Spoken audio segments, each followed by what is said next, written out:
ஜாப்பை resign பண்ணிட்டு business பண்ணணும்னு நினைக்கிறீங்களா? ரொம்ப வருடமா வெளிநாட்டு வேலையை முடிச்சுட்டு இந்தியா வந்து பிஸ்னஸ் பண்ணணும்னு நினச்சிக்கிட்டே இருக்கிறீங்களா?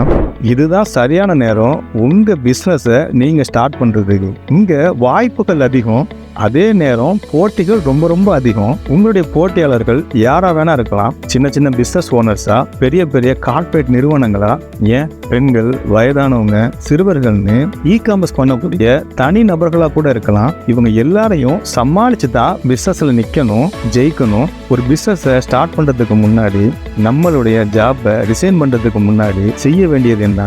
நமக்கு ட்ரேடிங் சரியானதா, மேனுஃபேக்சரிங் சரியானதா, ஒரு ப்ராடக்டை தேர்ந்தெடுக்கிறது எப்படி, அதை மார்க்கெட் பண்றது எப்படி, அதை குறைவான விலையில பர்ச்சேஸ் பண்றது எப்படி, பிசினஸ் உடைய தொடக்கத்துல பண்ணக்கூடாத தவறுகள் என்னென்ன, இந்த மாதிரி பிசினஸ் ஸ்டார்ட் அப்ஸ்க்கு தேவையான எல்லா விஷயங்களையும் எங்களுடைய 10 வருட அனுபவத்திலிருந்து ஸ்டெப் பை ஸ்டெப் ஷேர் பண்ண போறேன். எங்களுடைய சேனலை சப்ஸ்கிரைப் பண்ணுங்க, எங்க பேஜை ஃபாலோ பண்ணுங்க, எங்களோட இணைந்திருங்க. நிச்சயமா உங்களுடைய நேரங்கள் வீண் போகாது. உங்களுடைய பிசினஸ் ஜேர்னிக்கு இது ஒரு நல்ல தொடக்கமா அமையும். நன்றி.